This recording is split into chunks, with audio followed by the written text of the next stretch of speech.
Hello everyone, welcome back. I hope you're having a positive and productive day so far. My name is Kel with the Planner Aisle, and today we're reviewing the all-new April Intention Box from Cloth and Paper and discussing a few ways you can use the products included this month. This is the first box of the new subscription. If you're not aware, Cloth and Paper did away with their 3-tiered subscription box options and are now offering a single subscription across the board. I'm not going to go into all of the changes and things in this video, but I do have a video walking through all the details of the new box, some pros and cons, and alternatives, so I'll link that in the corner here if you want to check that out.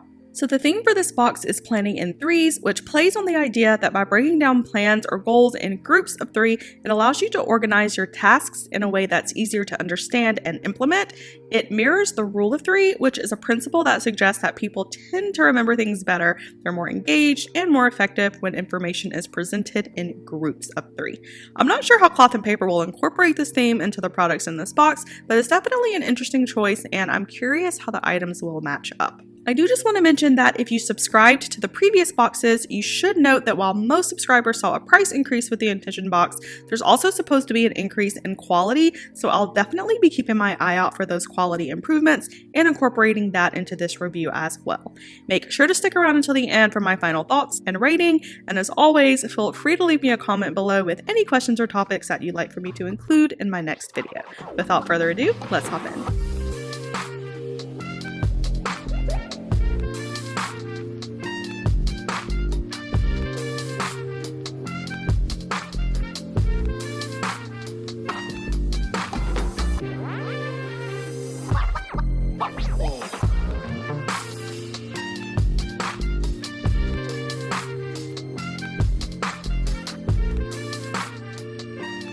So starting with the dust bag, this month we have this really pretty olive green pouch. It's a nice soft nylon material with the Cloth and Paper logo here at the bottom. They did a sneak peek of this bag back in February, and at a few happy hours, it was an instant hit, and you can totally see why.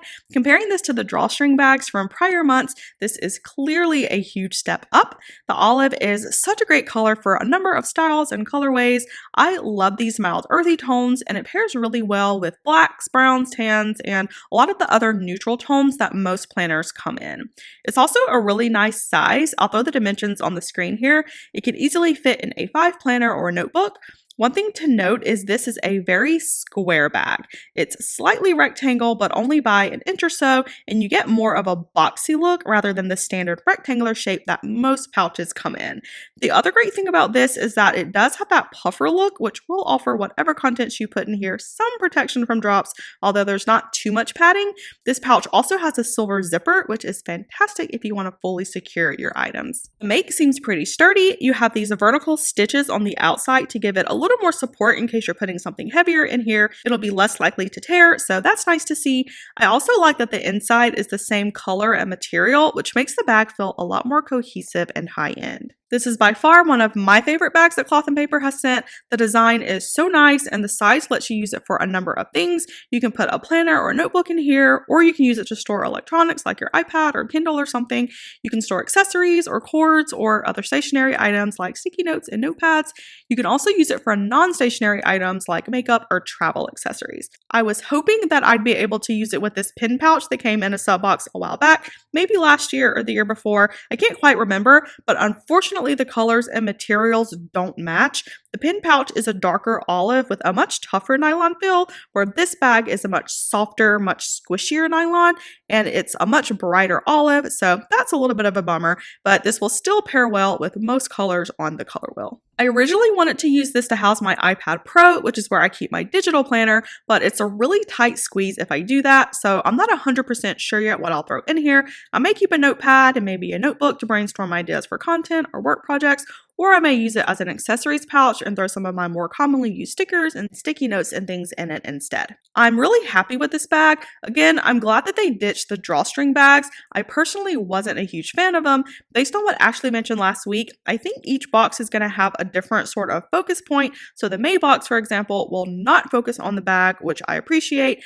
I'm not a huge fan of getting the sort of same but different items each month, which was one of my biggest gripes about the last few boxes. I'll be interested to see how the bag we get each month evolves, or even if we get a bag each month, they may do away with that altogether. But I really like this. I think you can use it in a variety of ways, so this is definitely a win for me. Opening up our information packet, we have the member access card, the what's inside card that details what's in the box, and the June pop-up calendar.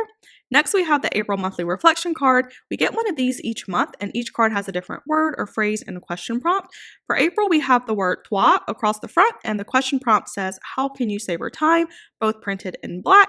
And these are just little reflective or mirrored cards that you can use in your planners, wallets, as gifts, and in other areas where you can use a mirror or, depending on the saying, a little motivation. If you want to see other ways to use these, I'll link a previous video here in the top corner. We don't have a journaling card this month. I think they're nixing the journaling cards from the new sub box altogether, but I'm not 100% positive. If you remember what their statement was on journaling cards, then please let me know down below. Even though I have a million of them, I personally like journaling cards. There's so many ways that you can use them, so hopefully they will include at least one or two every few boxes or so. Moving on, we have one dashboard this month. This is the rule of thirds dashboard. It's a nice thick cardstock with very subtle grainy texture, similar to the one last month. This one does have print on the front and back, which I'm a huge fan of. On the front, you have rule of thirds at the top with cloth and paper, April 2024 in the top right corner. In the middle, you have this large grayscale photo print. It's a picture of 3 acrylic blocks with what looks like some sort of art medium on each one. And then at the bottom, you have a little information about the rule of 3, or the trident method for planning, as some people call it, in 3 separate columns. Flipping over to the back, you have a smaller print with 3 shapes or shadows, and then to the right side of that, you have the trident method printed in all caps with more cloth and paper branding below that. And then underneath, you have a breakdown of the 3 pillars or focus points of planning in threes separated in 2 columns. So this is one of the more information heavy dashboards. While the colors are minimal and the print itself is small, it still feels a little busy to me. I like the design of this dashboard, but I'm not a fan of the font and case change at the bottom here. This may be super picky, but I really don't like mixing sentence case and uppercase in such a small amount of text. It makes everything look really jumbled and messier, especially when you have it alternated like this. It also can make the text a lot harder to read for those who are dyslexic, so that's always something that I try to keep in mind. Another thing that I'm not a fan of at all is the repetitive branding. You have it on the front and on the back. You also have the date stamp on the front and back as well, which again adds to the cluttered feel of this dashboard.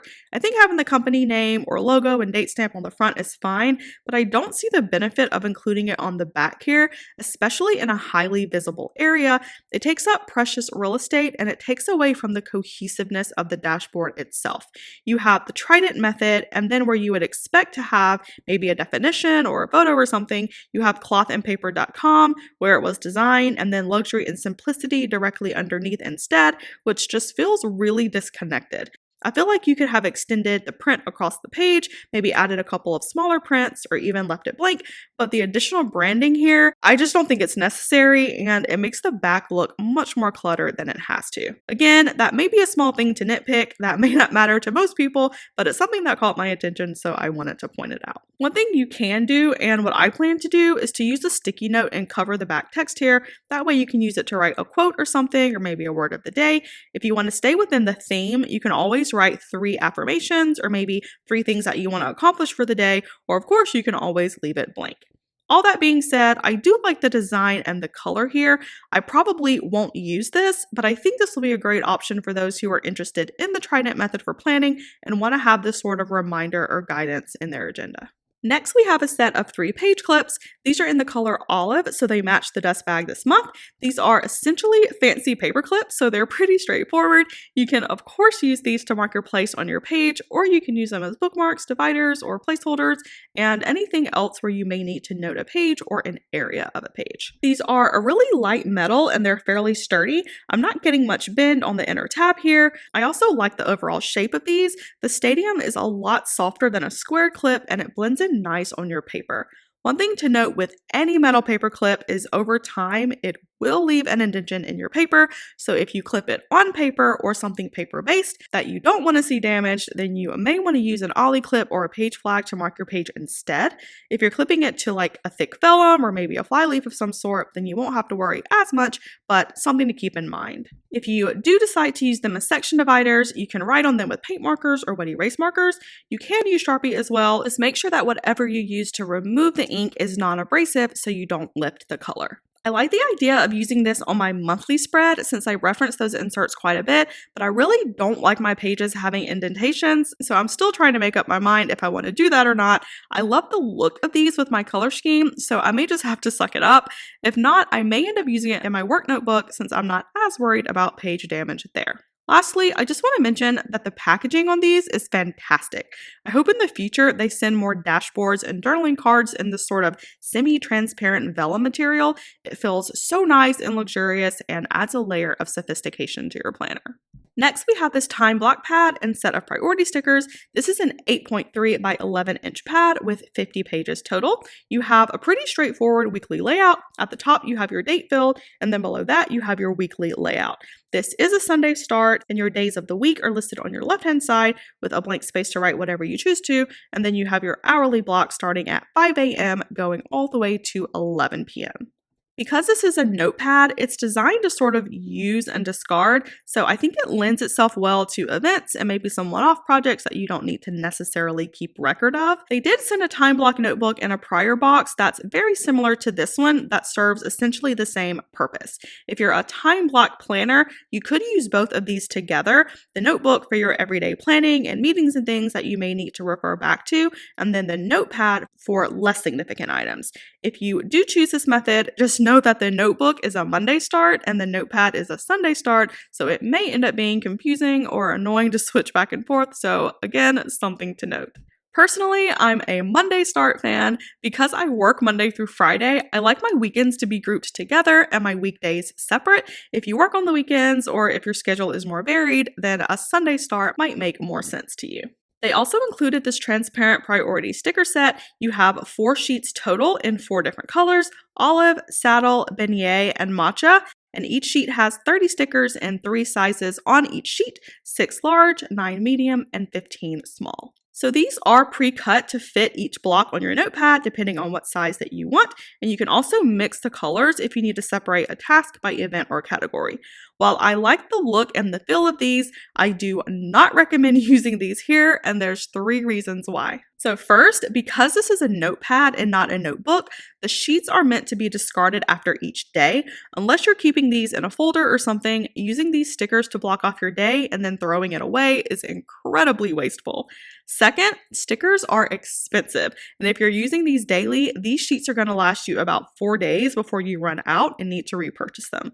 Third, each column has 4 lines, and these take up 2, which halves the number of tasks that you may want to list for the day. I think a better method would be to just use a highlighter or a couple of highlighters if you do want to color code. That way you're not wasting stickers and you get the most out of each page. I do still use these stickers because they are thinner. I like to use them to mark or code certain days in my agenda. So for example, you could use them to mark vacation or days off from work. You can also use them to mark days that you exercise or due dates around school or work. I also use them to cover mistakes if I write something on the wrong day or something. I'll use whiteout to cover it up, and then I'll put the sticker over the whiteout so it looks nice and intentional on my spread. Although it is a popular planning method, I'm not really a fan of the time block technique. Generally, I like to write things out in more detail than the blocks allow. One way I do see this benefiting my planning system is with scheduling meetings during busy season. Around 3 times a year or so, I do outreach to the partners, and I also have feedback conversations with my team. Because I manage a pretty large team, those weeks are always super busy, and my weekly spread and my agenda gets full really quickly. So I'm going to play around with using the notepad for those weeks specifically to help free up some space in my planner. Lastly, just as an FYI, the back label of the sticker set says photo corners, which is the backing for last month's accessory, so it looks like just an error in packaging. I know a lot of folks resell these or gift them, so I just wanted to point that out if you plan to destash these. Next, we have what I've been looking forward to the most this month, and that is the acrylic calendar. It is on the smaller side. I'll put the dimensions on the screen here. It's also fairly light and thin. The acrylic is about 4 millimeters, which is pretty standard for this size size board. At the top, you have cloth and paper, and then on the right-hand side, it says Undated Reusable Calendar created by Cloth and Paper Co.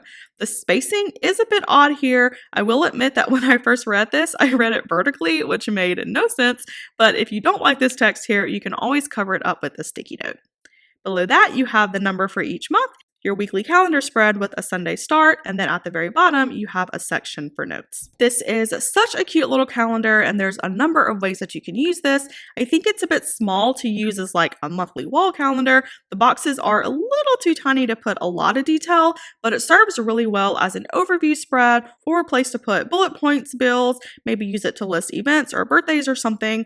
I plan to use this as a meal planner. I tend to struggle deciding what I'm going to eat for the week, and I end up snacking more than I need to. I do get Factor meals delivered each week, but even so, there's days where I don't really feel like eating them, and then there's other meals that I need to supplement. Having this visible to me in my kitchen will be a really good way to sort of force me to physically plan out my meals and save time and energy throughout the week. This doesn't come with a prop or anything, and it's not magnetic, so you can't just stick it on a file cabinet or a fridge or something. I plan to use this with this acrylic easel. This one is from Russell and Hazel, and I primarily use it to hold up my clipboards if I'm working on my team checklist, but I think this would look really nice next to my fridge in my kitchen. Another option, if you do choose to use it in your kitchen, is to use adhesive magnets to put it on your fridge. These are the ones that I use on my acrylic board in my office. These are super strong magnets. The acrylic on this board is very thick and very heavy, and these magnets do not budge. I don't use the adhesive with this one because I can use two magnets that face each other, but if you're planning on putting it on the fridge, you may have to use the adhesive on one magnet and then adhere the other one to the front. You can also use it on your cabinets or corners of your desk. If you want to write on it frequently, you can leave it flat on your desk and use it as a writing board. It comes with a protective film on both sides, which is great. Acrylic scratches extremely easy, so if you do decide to use it flat, then make sure to lay it on something that won't scratch the back. You'll notice the print itself is on the back side, so your writing experience is on a smooth surface. The ink is not indented in the acrylic. It is raised, so there's always a chance that it'll rub off in time.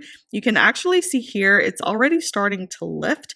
This is straight out of the box, so that's definitely disappointing.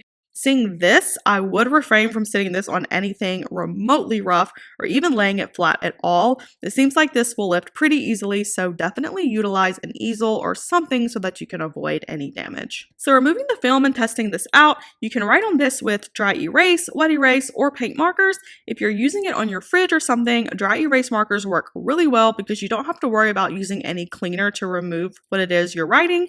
Wet erase markers are good too, but most of the ones that I've used have a little to no pigment. They work really well for whiteboards, but not so much on clear. You'll also need to use a wet paper towel or cloth to remove the writing.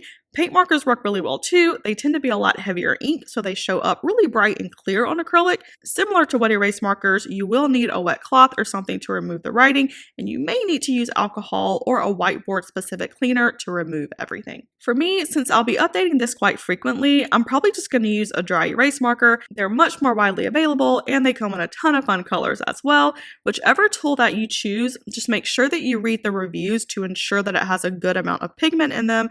There's a ton of markers out there that will either show up really faint on clear or not show up at all. So you definitely want to test the marker out if you can and make sure that it'll be visible on acrylic before you purchase. They also sent this sticky note set, which you can use by itself or with the calendar. They sized it to where the small squares fit in the boxes perfectly. You can use them to block off certain days or make little reminders. If you're using it as a bill calendar, you can use it to mark no spend days or bill due dates.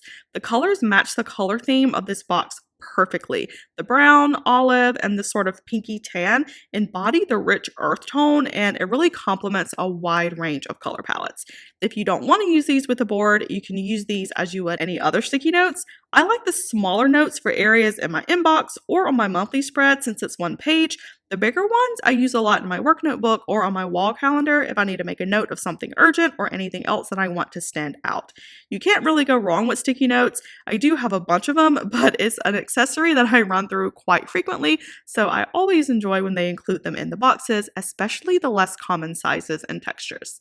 The last item this month are 2 writing utensils. We are getting 2 each month. This month we have two multi-surface markers that were curated for the acrylic board specifically. First, we have the Winsor & Newton Pro Marker in Cadet Blue. This is a dual tip marker. On one end you have a small bullet nib, and on the other side you have a broad chisel tip. This does have translucent ink, so I'm not sure how well this will show up on the acrylic, but let's do a test here. So it does show up, but it's very, very faint. The color is a sort of grayish blue, and it does write really smooth. I just wish that you could see it a bit more. This is very tough to see on acrylic, so I don't think you can really use it with this calendar. I think if you want to use this, you could probably use it as maybe more of a highlight on a white background, or use it on a whiteboard instead of clear acrylic. It is a pretty color, you just can't see it, so that's a bit of a bummer, but the marker itself is a really good marker. You can use it to write on regular paper or sketch paper and canvas if you're an artist. The ink is buildable, so if you're writing on a textured surface, then you can layer it to make the color as light or dark as needed. Second, we have the Uni Posca paint marker in light blue. This one has a 1.3 millimeter bullet tip, so it is on the vine side, which is great for smaller surfaces like this one. If you've been a Subbox subscriber for a while, you may remember that they sent one in white last year. This is the same brand. The only difference is the white one has a 0.7 millimeter nib, so it's really thin. I like both of these. I think the color that you choose will depend on the color of whatever it is that you're placing this on top of or in front of. Paint markers are designed to write on glass, so I have no doubt that the ink will show up on here, so let's do a quick test. And yes, the ink is a very bright blue, very pretty, and it stands out quite well. It's also very smooth, and it really pops off of the clear background. I like this marker, and I'll probably use it along with the white one on this board when I'm not using a dry erase marker. I don't use paint markers very frequently at all, but you can find these along with a number of different brands on Amazon, at Michael's, and other arts and crafts stores. I mentioned this earlier, but a lot of paint markers do require some sort of water or pen remover to remove the ink depending on the surface. You can also use alcohol wipes to remove it as well. Just make sure that you don't get any alcohol or anything else abrasive on the back so you don't rub off your lines. And that wraps up the Planning in Threes box, the very first intention box from Cloth and Paper. So I think overall this was a good box, although it didn't quite live up to my expectations. I was really hoping for a high quality box where I could see the increased value, and while they did send some nice products themselves, I wasn't really wowed by some of the design choices, and there was some quality issues as well. I really like the theme of this box. They included products that spoke directly to the ways that the rule of threes boosts productivity, like the time block notepad and the acrylic board. I also like that they paired the accessories to work alongside the other items in the box, like the sticky notes with the acrylic calendar. Unfortunately, I think there were some pretty significant quality issues and issues around due diligence in this box. I was disappointed in seeing the ink on the acrylic board already starting to rub off. For those who choose to use this flat, I can see the lines and text getting scratched or rubbed off pretty easily. I also don't like that they included a pen that they said would work with the calendar, and while technically it does work, it's so faint and hard to read that it's not really practical at all. I did look on the card to see if maybe this was for another item in the box, but it clearly says curated for our undated acrylic calendar, so I wish that they tested this marker first. And maybe I just got a marker that's a dud, that's always a possibility, but it's still frustrating nonetheless. Even with the quality concern, my favorite item this month is still the acrylic calendar because I do have a dedicated use for it in a low maintenance area where it shouldn't get too much damage. I really see this benefiting me and my wellness journey, so I do still plan to use it. The least favorite item this month is the dashboard. I'm typically a huge fan of dashboards, but I really don't like the case switches and the excessive branding on this one. Again, you can cover it up, so it may be a moot point, but for me, I much prefer a less cluttered design and feel. All in all, I'm rating this box a 7.8 out of 10. While the idea was there for all of these items, the execution fell a bit short in my opinion. We are now paying a lot more for products that are supposed to be of a higher value and higher quality. Cloth and Paper raised the standard, and the products need to live up to that.